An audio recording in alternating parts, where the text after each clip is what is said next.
Hello there, and welcome to another episode of Cutting Through the Bullshit. I am your host, Dr. Stephanie Snyder, and I am a high performance mentor. Through my unique blend of strategy, mindset, and intuition, I help men and women to cut through the BS in order to create the life and business they desire. If you can hear, I have a little bit of a chuckle to my voice because as I was coordinating hitting record, I had already started the recording on the video portion of this, and so I was making faces at myself. So you're welcome, YouTube subscribers, watchers, viewers. You got a little bit of the inside of me getting my little wiggle worms out. So today we're going to talk about proof of concept or proof in general and how to navigate it while also being unattached to it, right? So I am a firm believer of signs, divine signs. God speaks to me through animals, through numbers, through coincidences. I use air quotes on that because I don't believe that anything is a coincidence, right? But sometimes it can be a bit much. We can get attached to seeing the signs and then think that something isn't happening because we haven't seen the sign, right? And so one of the ones for me is hummingbirds. Hummingbirds are a sign for me. When I see them, there are all kinds of warm feelings that happen. I will just be honest with you. It was last summer or in the spring, within the last year, I was sitting outside on the back deck and I was debating whether or not to reignite my business, if it was something that was really supposed to be happening or if it was just me holding on to this pipe dream, right? And so I sat there and I asked God and I said, if you want me to restart my business, if this is supposed to be the thing, I want you to send me a hummingbird. And I didn't even have the word, like I hadn't even finished saying hummingbird to myself. This was a prayer that I said in my head. And I hadn't even finished saying hummingbird to myself before a hummingbird whizzed by my face. Like legitimately whizzed by my face. And I was like, okay, point taken, right? And so there are signs that I ask for. I remember I was talking with a colleague. We were going to do a podcast episode. I need to reach out to her again, sidebar. But I was talking to a colleague and she had said that she was asking for guidance about something. And she had asked very specifically for these two birds to show up the next day. I forget what kind of birds they were, but it was not a regular one. Like it wasn't around here. There are Canadian geese everywhere. So it wasn't like she asked for Canadian geese. She also didn't ask for toucans, right? But it was like a rare sighting of this bird, and there were two of them, right, that she saw. She had asked specifically for them to come in a pair. And as she was telling me the story, I said, oh my God, that's so cool. I said, how do you feel about the thing that you asked for? And she goes, oh no. And I said, what do you mean, oh no? I was like, you clearly got the sign that you asked for, and now you're doubting the sign? You're just calling it a fluke? Like, why do we do this to ourselves, right? And so we're going to talk about this proof, this confidence, essentially, that we all have access to tap into. We just don't necessarily tap into it, right? And so when I was reflecting on this topic, because these topics will come to me for my podcast, these topics come to me in all different shapes and sizes at different times of the day, whatever it is. And so I have a running notebook on my phone where I'm like, okay, let's talk about this topic. Let's talk about this topic, right? And so this topic, this confidence, this show me the money kind of a thing, this topic came a while ago. And I just made a note of it and I was like, all right, I'm going to talk about this. And today I'm feeling like we're going to talk about it.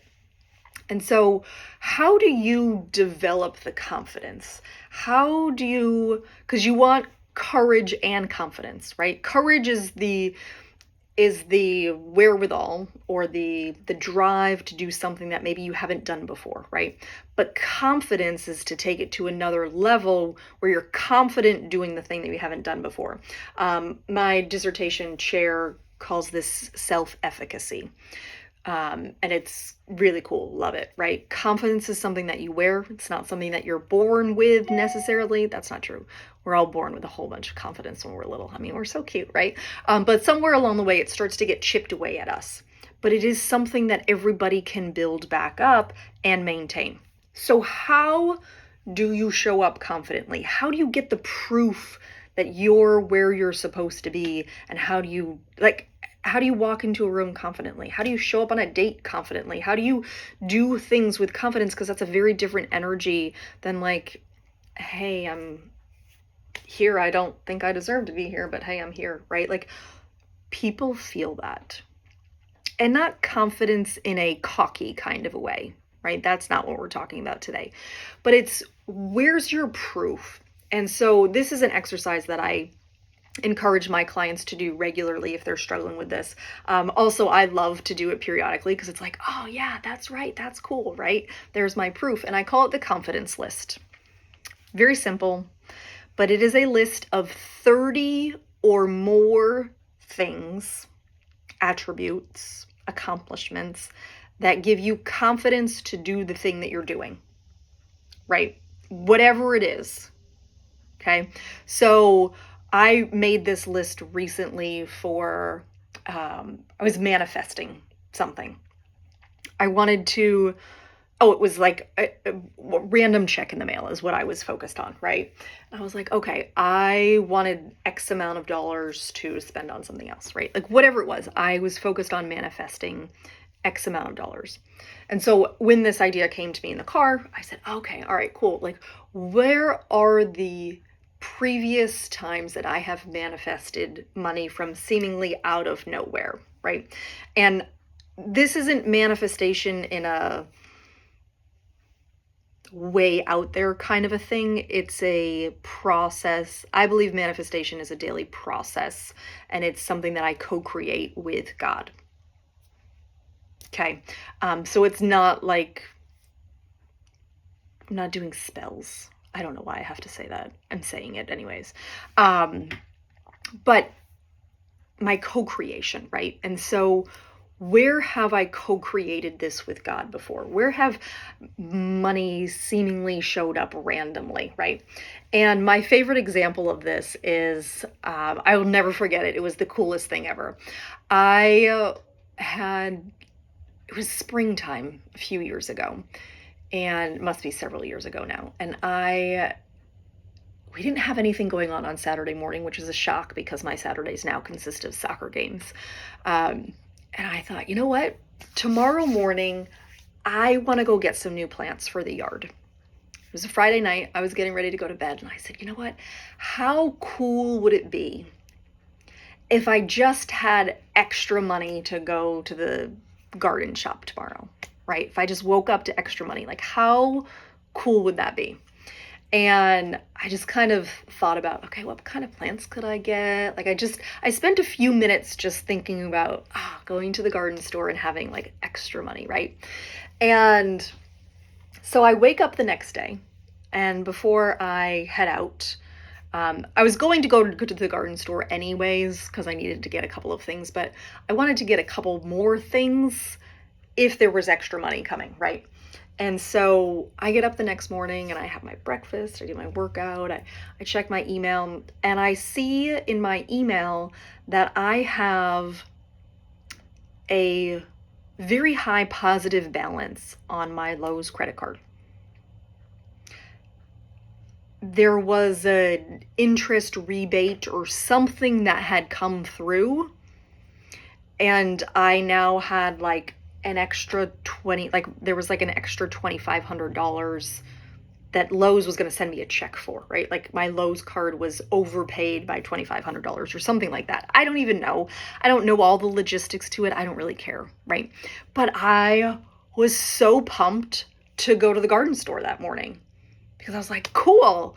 This was money that I didn't account for initially. Did I spend all $2,500? No. Definitely not, okay? And I don't even remember if that was the amount, right? But like, there was an extra sum of money on this card, and I thought, now I can go. I spent $200, just full disclosure, right?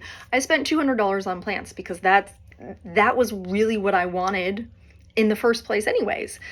But there was more, and so that was really cool. And that is where this confidence comes from when I go to set an intention for something else, right? I could look back and say, you know what? That was a really cool thing that I co-created.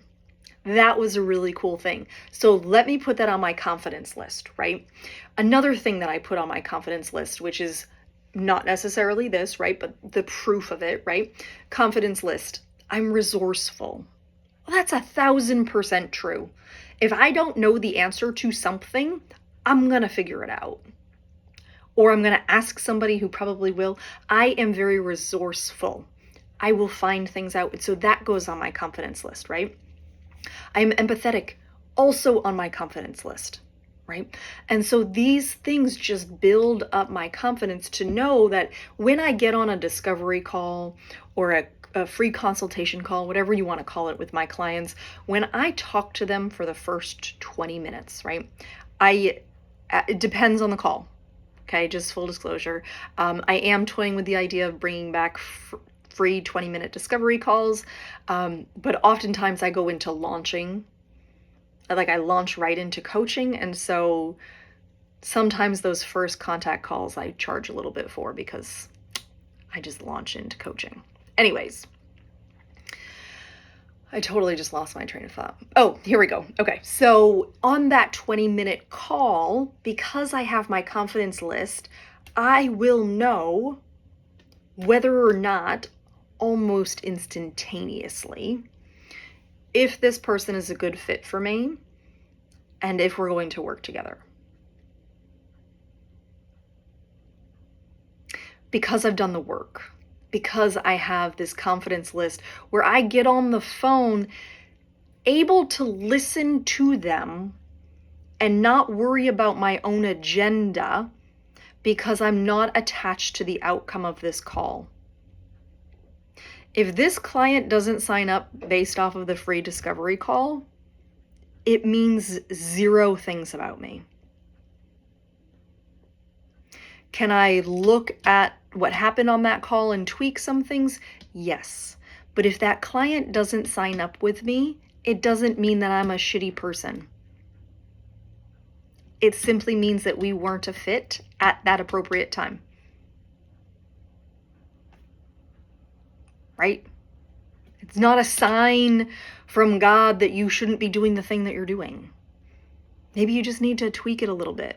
Maybe you need to show up in a different energetic space on that call. But that's because there's been work that's been done that I have proof of concept and the confidence to get on that call and not be attached to it. So, when it comes to building your confidence, you've got to look at the proof of it. So oftentimes we look at the proof of why something didn't happen and we see all of the things that we've never accomplished along the way.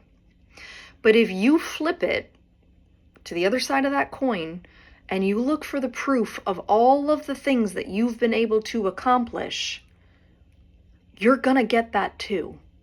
You just might need to search a little bit deeper because it's typically not where we go. We typically look at the thing that we didn't do as opposed to all of the things that we were able to do. Right? So I can sit here and rattle off 100 different ways that I had money randomly show up to me. And by randomly, I mean like a payment came in through a client while I was sleeping, or, a refund check came in the mail from a class action lawsuit, right? Like there are millions of ways that money can get to you. And this call is not supposed to be just all about money, but the proof of it, right? So for instance, we'll take the money out of this. For instance, when I was writing my dissertation, I didn't have the confidence that I could write a dissertation because I had never, ever written a dissertation before.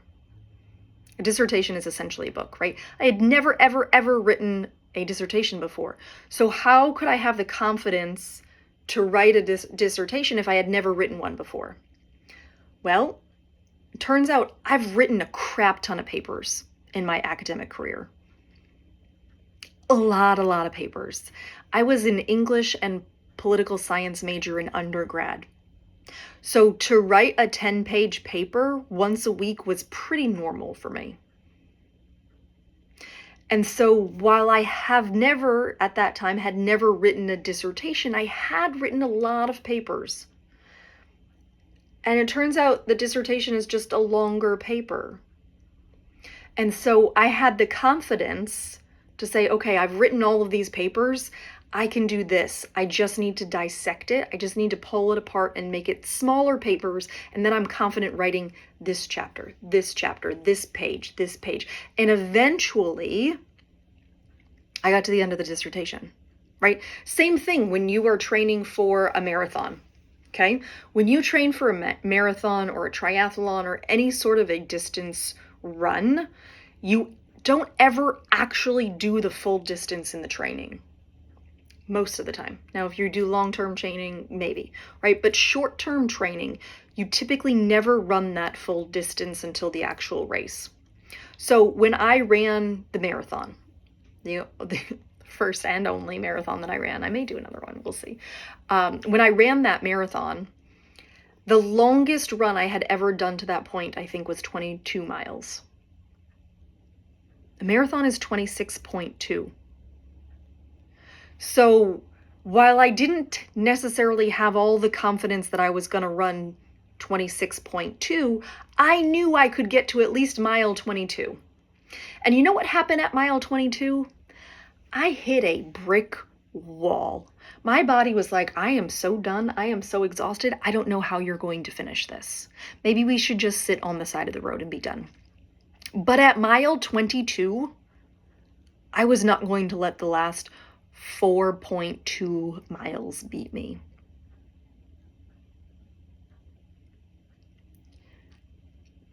It kicked in at that point and I was like, well, I've already done the hardest part of this. I've gotten to this point. I don't care if we're crawling to the finish line. We're going to finish this, right? But that's what that confidence is. It doesn't mean that you've done the thing. You could have done something smaller and still have the confidence to do the bigger thing. You just got to extrapolate it out of there, right? I have this conversation with my kids regularly. Like, you don't necessarily have to know how to do all the things, but you've done this and this and this and this and this before, and that's pretty similar to this. So can you have the confidence to do that? Oh, yeah. Huh. Interesting. Right? And so if you're looking for the confidence, you're gonna find it.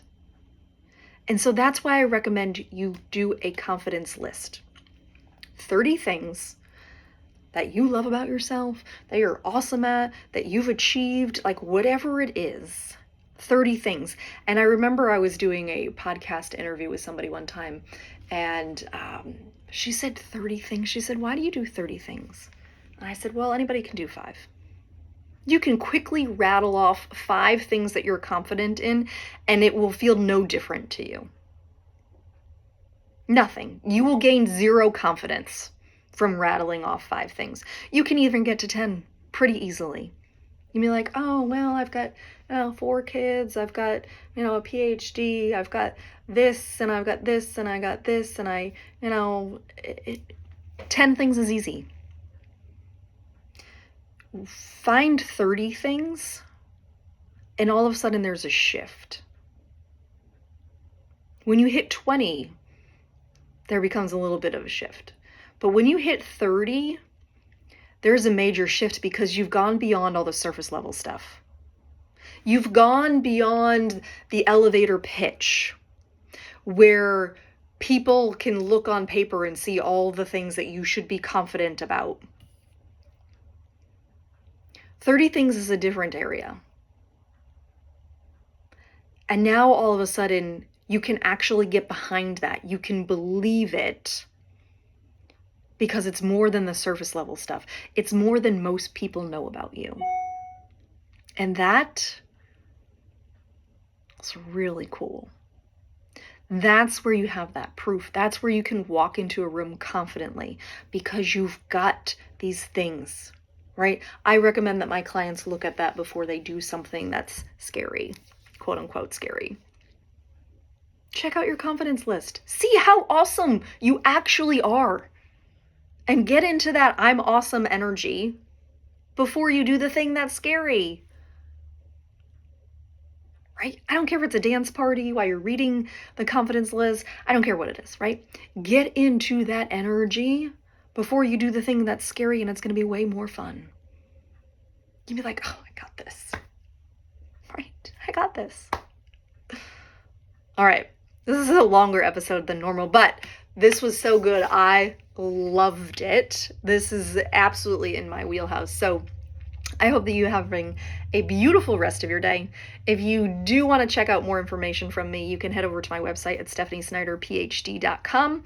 You can find me the same title on Instagram and Facebook and YouTube. I think it's all the same handle. Anyways, if you go to my website, stephaniesnyderphd.com, you can get all of my social media links there. You can check out my YouTube channel. If you love it, you could subscribe it, leave some comments, reviews. I totally appreciate that because my goal is to reach more people through these free resources of my YouTube channel, my podcast, all the things. So I am sending you so much love. I hope that you have a beautiful rest of your day. And as always, be you because the world needs more of you. Bye, love.